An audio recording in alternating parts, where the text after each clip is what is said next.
Hello everyone, welcome back to the channel. Today we're going to be doing the front brakes on my wife's 2007 Escalade. It's another California car that I bought it a few years ago. Been driving it for a while. Has 142,000 miles on it. One of the mottos on this channel is why replace when you can upgrade. So this is not a how to replace the front brakes video. This is actually an upgrade video. So we're gonna go from the stock brakes to a 2021 plus Tahoe PPV police vehicle package, 16-inch rotors, 6-piston calipers.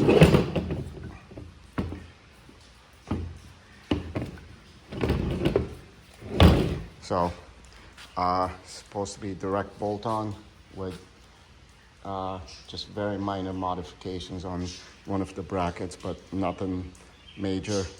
I'll post all the numbers, part numbers, in the link below. This is all, I bought it all from Rockauto for $1,200 delivered. This is the GM part number for the right side, and there's another part number that ends with 57 for the left side. These are the Auto Specialty rotors. They're 16-inch. And that's the Power Stop brake pads. Came with the hardware. I also got some crush washers and new bleed screw for each side. That's the GM part number. And also 4 mounting bolts to mount the calipers to the spindle. And also you will need some fender washers, thin ones, to be able to center the caliper onto the rotor, and it should be good to go. So that's what we're gonna do. We'll need an 18mm socket to undo the caliper, and then a T30 socket bit, so it goes here and holds the rotor onto the knuckle. And then the old one is out. We can reuse the same hose. That's what I'm gonna do, reuse the same hose and see how it goes. Now that the old caliper and rotor is out, you can see the size difference between the two. On the right is the new one, which is about 16 inches, and on the left is the original, which is about 13 inches. And that's the original 2-piston caliper. And that's the 6-piston caliper. So I mount the rotor on, assemble put the brake pads in the caliper, and see. I think we're gonna use those washers to center the caliper onto the rotor. So we'll try that and see how it goes. I installed the pads on the caliper, and then we're ready to install in the car. I'll show you on the other one. I've never tried a 6-piston before. So I'm gonna do the other caliper next. I'll video that one, how I put it together. But for now, these are the 2 new bolts that came with it, a couple of the fender washers, and then off we go. So there's the bracket that you can bend out of the way or cut it so the caliper clears. I've for now bent it out of the way just so I can get it going. Just the other side holds the speed sensor. I don't feel like taking that out for now.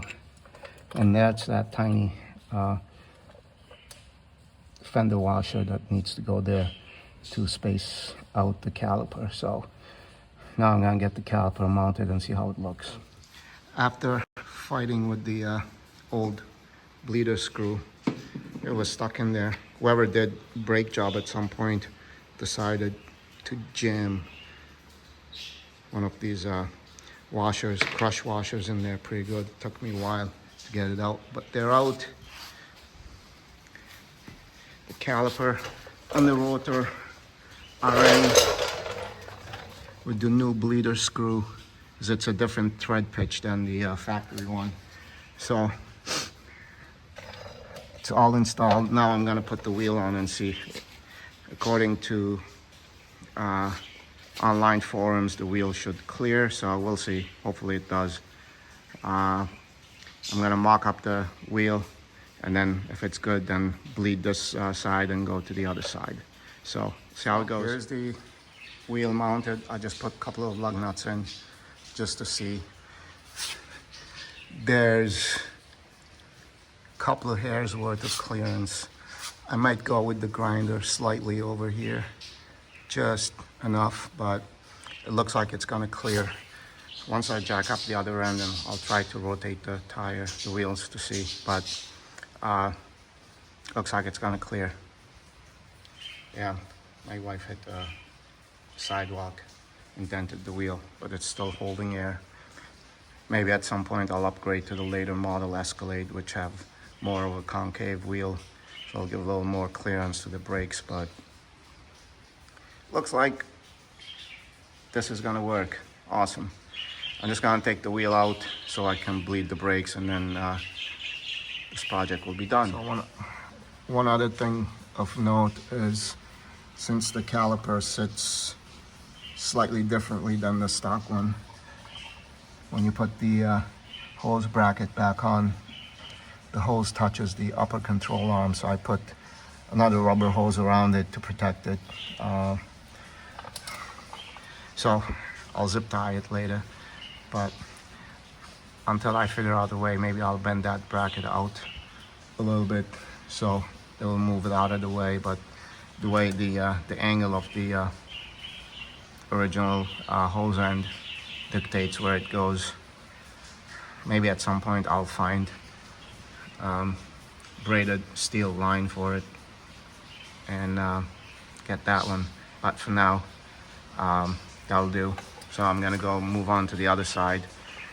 I'll do that one also, and then I'll show how I did the loading the caliper with the brake pads. So continue on. Okay, so we're gonna set up the caliper for the other side. The slide pins. It has two holes here where the slide pins go through. They give you a little bit of grease, but I went to the store and got same and better quantity, so it's lubricated. And put it in just a little bit for now, because the brake pads are gonna ride on those slide pins.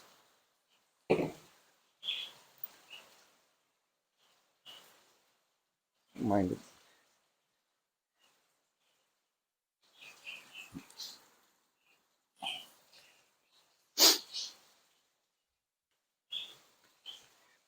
Next, I'm gonna take this bracket, and there's a spot in the middle where this thing snaps in place.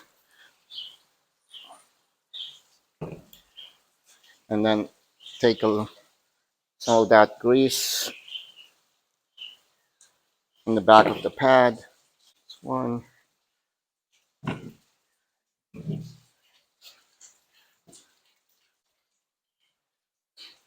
Clean up my hands. Okay, so the way it goes is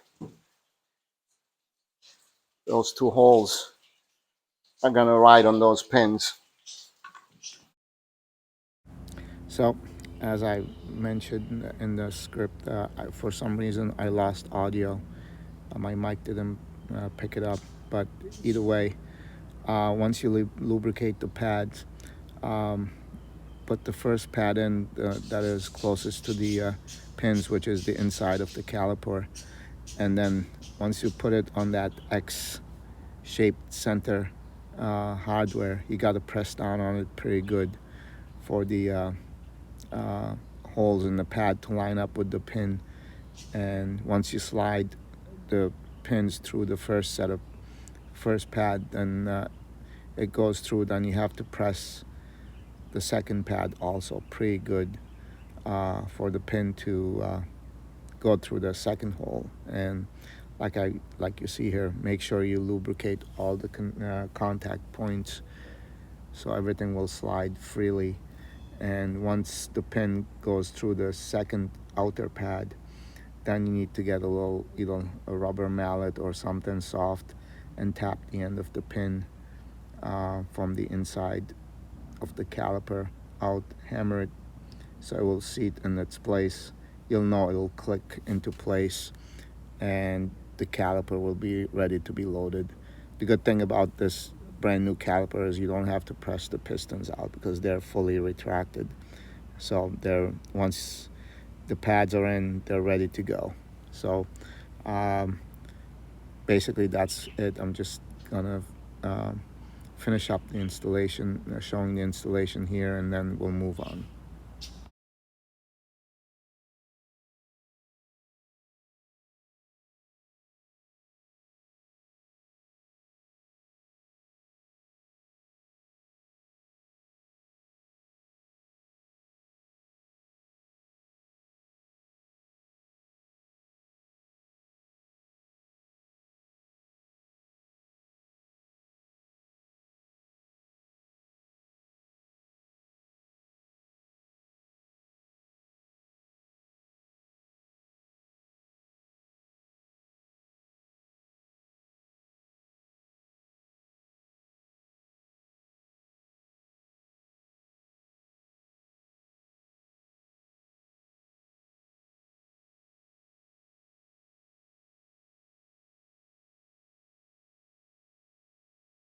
As I was saying earlier, on the hose routing, you can see the factory caliper. The feed line is a little lower than the caliper, so that's how the hose gets routed below the control arm. With the new one, the point of connection on the caliper is way higher, so this hose goes higher. That's why we need to protect it. But for now, so this side loosened up so much easier. The other side gave me a fight, but this one, a little bit of PB blaster, and this thing is already loose. So hoping this side is going to go much easier than the other side. But anyways, I'm going to loosen up the feed line and then get the caliper out, the rotor out, put the new ones in, and bleed, and off we go. Okay. I got the driver's side in also. And here's that little bracket that I bent out of the way. One thing to note on this one, the top ear here, I had to shave just a little bit where the outer edge of that caliper mounting bracket mounts to the spindle, because it was touching it.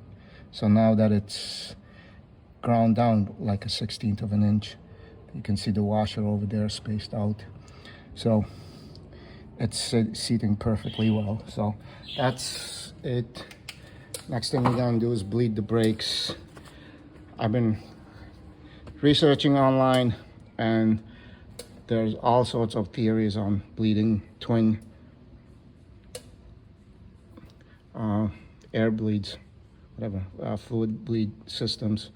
Some say start with the outside and go inside. Then some of them, most of them, are the other way.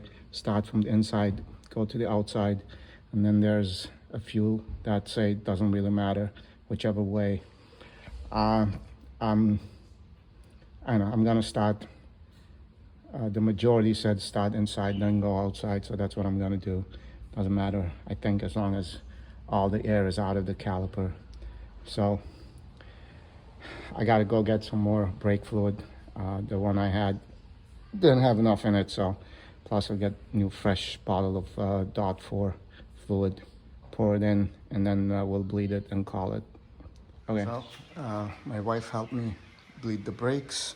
They're all bled and done. Putting the wheels back. Wheels are back on. Looks good behind the stock wheel.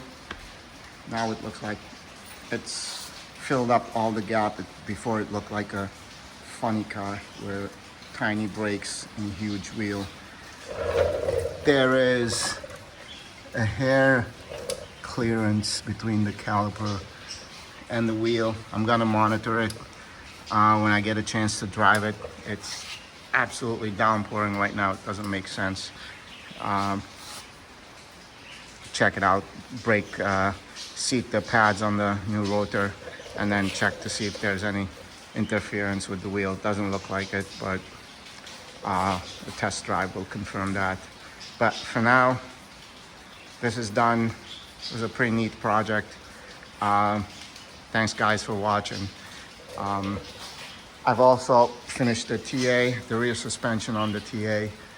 It made it sit like 1.5 inches or so lower than stock. I still have to edit all those videos. There's a ton of videos on that one, so I'll probably post the Escalade video first and then work on editing the other one and post that up. Once again, thanks for watching. I hope you guys subscribe and like. I'd like to get to 100 subscribers by the end of the year. I'm at 76 right now, so it'll be awesome if I can get there. Anyways, thanks guys for watching. See you later.